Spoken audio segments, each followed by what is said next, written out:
का दिन हिंदुस्तान के मशहूर वकीलों में शुमार किए जाने वाले महमूद प्राचा ने कानपुर के नाम कर दिया।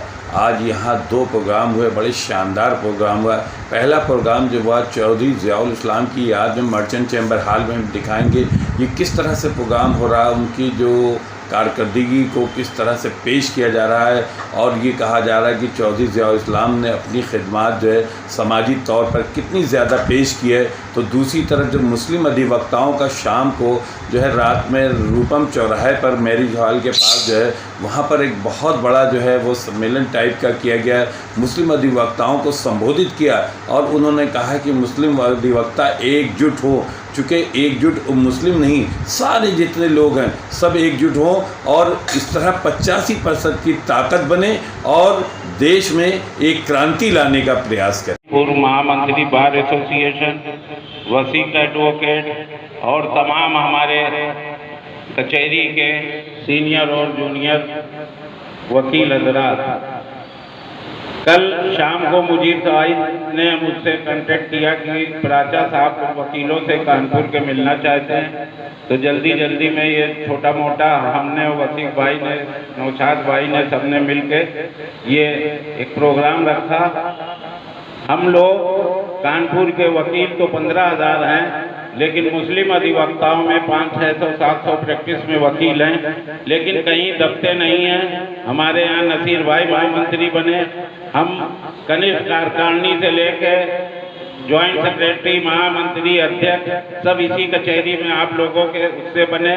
हमारे शकील भाई, मुमताज़ भाई, सिकंदर भाई सब वाइस प्रेसिडेंट हुए। तो हम और ये भी लिबर्टी दी कि उसके खिलाफ एक गलत इन्वेस्टिगेशन करने का मुकदमा वादी ही यानी कि नासिर साहब लगाए, जिनकी आंख में गोली मारी गई 166A का। तो ये वकीलों की मेहनत की, हमारे संविधान की ताकत, इसको हमें समझना चाहिए। और इस चीज को मद्देनजर रखते हुए उन अधिकारियों को, पुलिस ऑफिसर्स को और जुडिशियल ऑफिसर्स को भी इस बात को मद्देनजर रख के काम करना चाहिए कि वकील जो है वो संविधान का सहारा लेकर कोई भी व्यक्ति, चाहे वो किसी भी पद पे बैठा हो, प्राइम मिनिस्टर ही क्यों ना हो, होम मिनिस्टर ही क्यों ना हो, देश का यूपी का सीएम क्यों ना हो, अगर वो कानून के दायरे के बाहर जाएगा तो वकील उसको कानून के दायरे में लाएंगे और एक आम अपराधी की तरह उसके ऊपर भी मुकदमा चलेगा। ये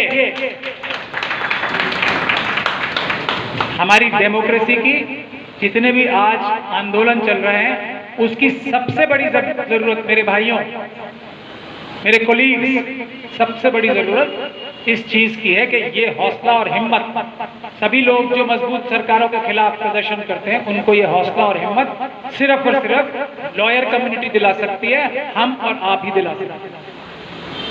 तो इतनी बड़ी जिम्मेदारी के लिए हमें खड़े होना है। और कानपुर एक बहुत ही अहम और ऐतिहासिक शहर है, यहाँ से बड़ी बड़ी तहरीकें उठी हैं। तो ये तहरीक भी मैं समझता हूँ दिल्ली से भी ज्यादा, और मेरी ख्वाहिश है नदीम साहब और दूसरे वसीक साहब और हमारे बाकी वकील हजरात यहाँ बैठे हैं कि ये तहरीक भी, मेरी आपसे गुजारिश है कि वकीलों की प्रोटेक्शन के लिए एडवोकेट्स एक्ट बनाने के लिए, और तब तक सुप्रीम कोर्ट आर्टिकल 142 में एक स्टॉप गैप अरेंजमेंट करे, गाइडलाइंस जारी करे विशाखा गाइडलाइंस की तर्ज पर, उसके लिए भी एक बड़ी तहरीक यूपी में और पूरे मुल्क में कानपुर से आप शुरू करें, तो मेरी आपसे गुजारिश है। और ये वकीलों की बिरादरी है, यहाँ पर बाकी सारी जो उनकी मजहब होता है या कास्ट होती है वो पीछे रह जाता है, एक लेवल पे तो कम से कम। तो इसकी एक तो गुजारिश मैं करना चाहता हूँ आपसे। दूसरा अहम मुद्दा ये है कि आज आप उत्तर प्रदेश में बैठे हैं और मुल्क के हालात देख रहे हैं। उत्तर प्रदेश बेशक एक ऐसा सूबा है, स्टेट है, जहां से मुल्क की डायरेक्शन मुल्क किस दिशा में जाएगा वो चेंज हो सकती है, तब्दील हो सकती है, और वो तब्दील होने का भी वक्त शायद अब 2022 में आ रहा है। क्या इतनी इंपॉर्टेंट कम्युनिटी जिसका जिक्र मैंने अभी आप सब लोगों के सामने किया, इससे किनारा कशी कर सकती है? क्या वो अपनी इस जिम्मेदारी से पीछे हट सकती है? तो मेरी गुजारिश आप लोगों से रहेगी, ऐसा हरगिज नहीं होना चाहिए। ये भी एक तहरीक कानपुर से ही चलनी चाहिए, और हम दूसरे सूबों में भी, दूसरे डिस्ट्रिक्ट्स में भी जा रहे हैं सब जगह, और हम चाहेंगे कि इसमें भी आप पेशकदमी करें कि SC, ST, OBC और माइनॉरिटी, ये सबसे अहम बात है। इसीलिए हम जंग करते हैं, इसीलिए हम जुस्तजू करते हैं, इसीलिए हम संघर्ष करते हैं। अभी गौतम साहब ने कहा मुसलमान तो अल्लाह के ऊपर है। मैं समझता हूँ पूरी दुनिया ही अल्लाह के ऊपर है। हम लोगों का ईमान है, दूसरे मज़ाहिब का भी इसी तरह का कमोबेशन ये ईमान है, लेकिन जो अपने आप को मुसलमान कहता है उसे अपने मुल्क के लिए भी, अपने से ज़्यादा मुस्तज़फ़ीन के लिए, जो अपने आप को मुसलमान कहने की जुर्रत और हिम्मत रखता है, उसको मजलूमों के लिए सबसे पहले कुर्बानी देने के लिए तैयार रहना चाहिए, अगर वो जुर्रत करता है ईमान वाला मुसलमान अपने आप को कहने के लिए। मुसलमानों की बात बिल्कुल नहीं। अब हमारा मुल्क क्या है? हाज़रीन, मुल्क क्या है? हमारे मुल्क में एक तवील स्ट्रगल हुआ ब्रिटिशर्स के खिलाफ। वो थी जंग आज़ादी असली। मैं डिटेल में उस टॉपिक पे नहीं जाना चाहता, कभी और मौका मिला तो उस पर बोलूँगा। लेकिन हमारा मुल्क क्या है, ये बहुत अहम बात है जिसको हम नज़रअंदाज करते हैं, जिसको हम शायद नहीं समझते, इसलिए बहुत सारी मुश्किलात में। हमारा मुल्क, बाबा साहब डॉक्टर भीमराव अंबेडकर ने जो संविधान बनाया है, वो है हमारा मुल्क। और उन्हीं डॉक्टर साहब बाबा साहब डॉक्टर भीमराव अंबेडकर ने मनुस्मृति जलाई थी 1927 में। पास्टर साहब मौजूद है 25 दिसंबर 1927 में। मनुस्मृति जलाने का मकसद बाबा साहब का क्या था? किसी से मजहबी इख्तिलाफ अलग बात होती है, उनका मकसद था इंसाफ और बराबरी को एस्टेब्लिश करना। और इसीलिए बावजूद इसके कि सब मुसीबतें उनके ऊपर डाली गई, हर मुश्किलात डाली गई, लेकिन फिर भी वो हमारे मुल्क का आईन और संविधान, कॉन्स्टिट्यूशन ऐसा बना गए जिसमें रास्ते खुले हैं इंसाफ और बराबरी के लिए। शायद यही इस्लाम का भी सोशल मैसेज है। मुझसे ज़्यादा आलिम बैठे हैं यहाँ पे। इस्लाम का सोशल मैसेज, जो हम मजहबी अरकान करते हैं, रोज़ा रखते हैं, जो हमारे फ़राइज़ हैं, वो सब हमारे लिए। अल्लाह ताला को ज़रूरत नहीं है इन सब चीज़ों की, ना नमाज की, ना किसी की परस्तिश की। जो इस्लाम का असली मैसेज है वह इंसाफ और बराबरी के लिए, मजलूमों के लिए जुस्तजू करना, संघर्ष करना, जिहाद करना। और वही मैसेज है हमारे संविधान का भी, इंसाफ और बराबरी। आर्टिकल 14 और क्या है?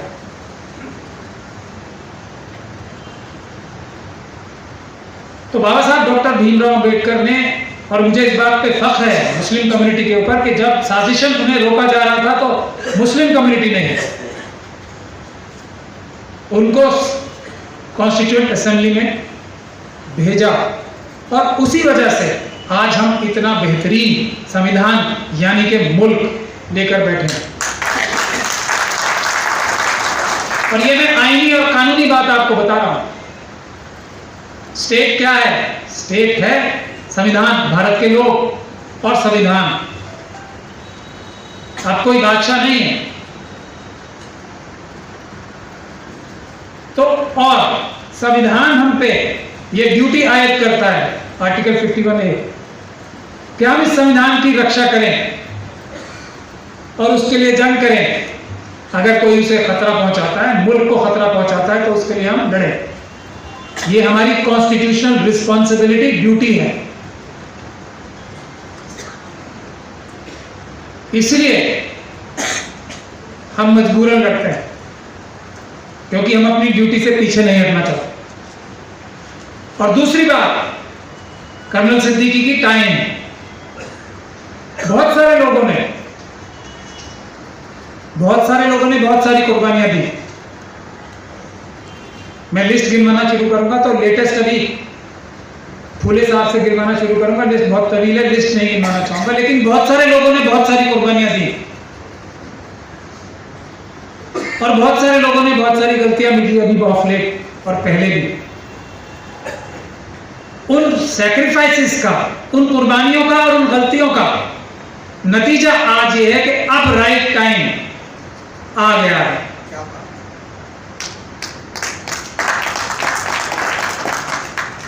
बहुत सारे लोग समझदार हो गए। चंद साल पहले जब पूरी तरह से मैं इस तरह के काम जो अब मैं संविधान बचाने के और बाबा साहब डॉक्टर भीमराव अम्बेडकर के दिखाए हुए रास्ते पे पूरी शिद्दत और एक नियति से चल रहा, उससे पहले मैं भी एक पॉलिटिकल पार्टी में था और हम भी वो सारे कारनामे अंजाम देते थे, लेकिन एक पॉलिटिकल पार्टी थी। लेकिन पिछले 7-8 सालों से मुसलसल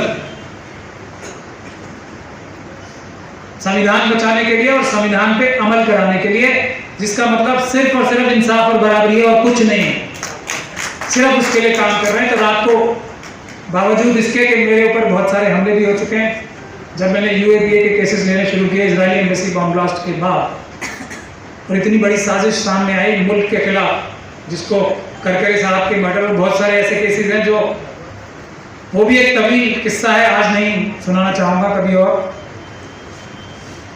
कि असली टेररिस्ट कौन है, उस पर हमने बहुत काम किया और बहुत सारे लोग बेनकाब भी हुए। मेरे ऊपर ये कोई पहली बार इस तरह का हमला नहीं हुआ, मुसलसल हो रहे हैं, लेकिन लोगों को पता नहीं लगता था। लेकिन अब लोगों ने तवज्जो देनी शुरू की और ऐसे ऐसे लोग जो मुझसे दामन छुड़ा के या मुझसे हाथ छुड़ा के भागते थे, आज मुझे बुला के बिठाते हैं और कहते हैं नहीं, आप जिस रास्ते पे चल रहे हो हम सब उस रास्ते पे चलने को तैयार हैं। तो ये टाइम अब आ गया है जब मेरे जैसे सख्त आदमी को, जिसको लोग हाथ और दामन छुड़ाते थे, बुला रहे हैं और तवज्जो से बात सुन रहे हैं। तो राइट टाइम भी आ गया, क्योंकि मैं जो भी काम करता हूं, मैं पैदाइशी, अल्लाह ताला ने एक तो मुझे डर नाम की चिड़िया से कभी तारुफ नहीं कराया, मैं उसका बहुत शुक्रगुजार हूं।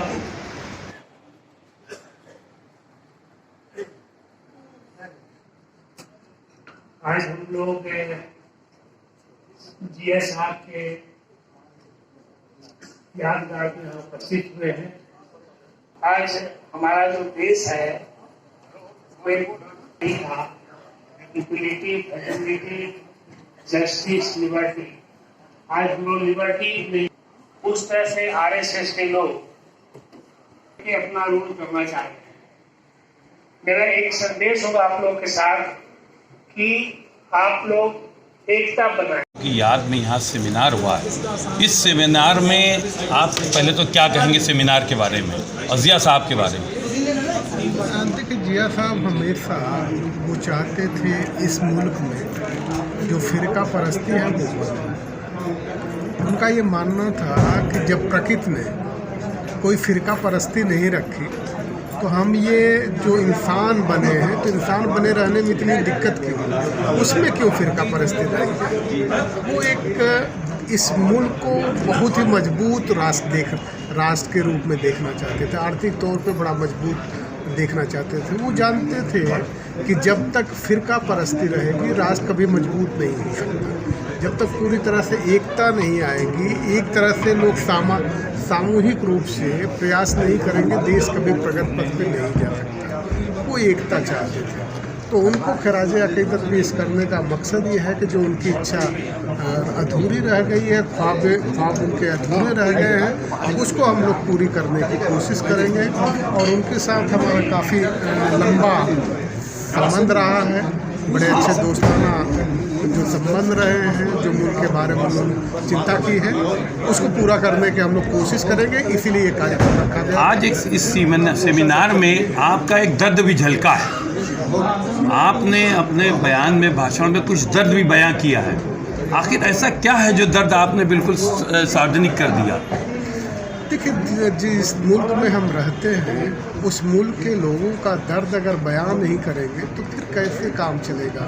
ये हमारा दर्द नहीं है, ये पूरे मुल्क का दर्द है। हमने उनके मुल्क के दर्द को बयान किया है, उनकी पीड़ा को बयान किया है।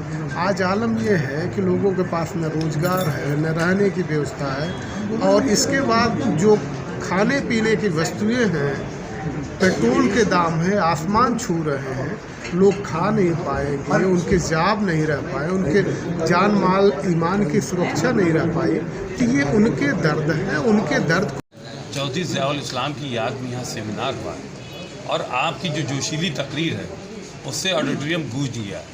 आपने जो बातें कहीं, पहले तो चौधरी साहब के बारे में संक्षेप में बताएं, क्या थे, कैसा आपका साथ रहा है?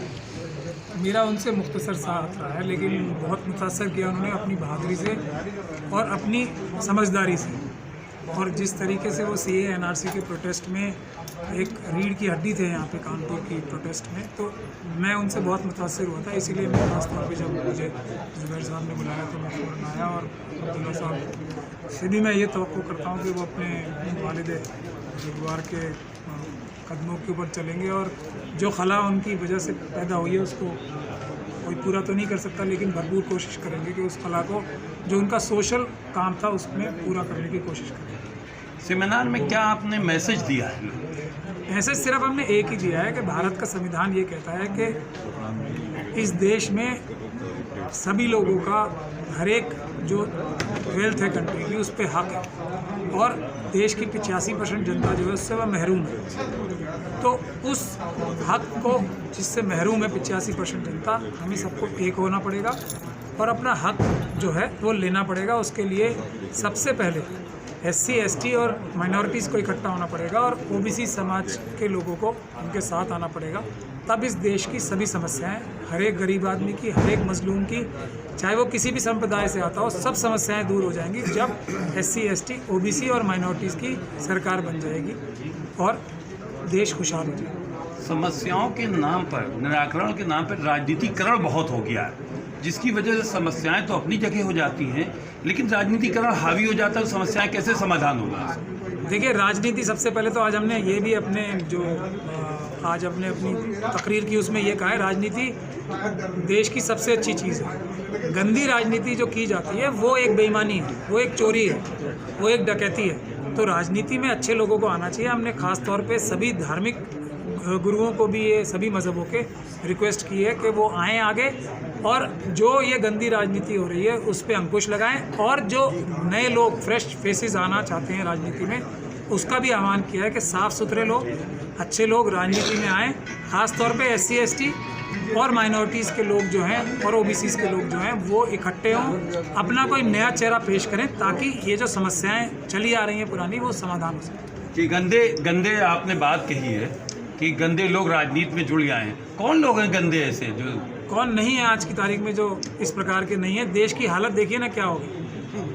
ये तो अभी सवाल आसान ज़्यादा रहेगा कि कौन नहीं है।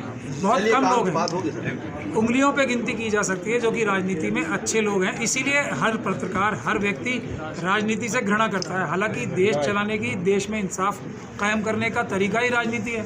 सर, एक सवाल इधर से भी, सर, ये जो कानपुर स्मार्ट सिटी बन रहा है, तो इसमें कानपुर स्मार्ट सिटी में ये जो गरीबों को हटाया जा रहा है, क्या गरीबों को हटा के ही कानपुर स्मार्ट सिटी बनेगा क्या? पूरे देश से ही गरीबों को निकाला जा रहा है। आप सिर्फ एक कानपुर स्मार्ट सिटी की बात करो, यूपी में तो कुछ ज़्यादा ही अत्याचार हो रहा है, लेकिन पूरे देश से ही किसानों को लात मार के निकाला जा रहा है। उनकी ज़मीनें छीन के अडानी अंबानी को दी जा रही हैं, चाइनीज़ विदेशी कंपनियों को दी जाएंगी एक जगह। मैं आपको आज एक बहुत महत्वपूर्ण और बात बताना चाहता हूँ।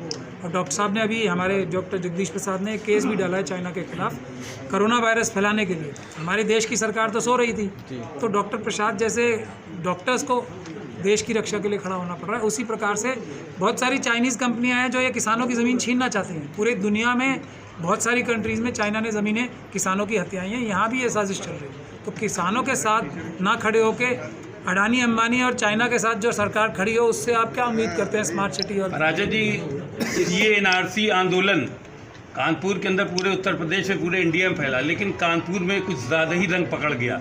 आज जो 200-250 लोगों की FIR थी, उसमें करीब 200 लोग बेदाग होकर निकल गए किसी तरह।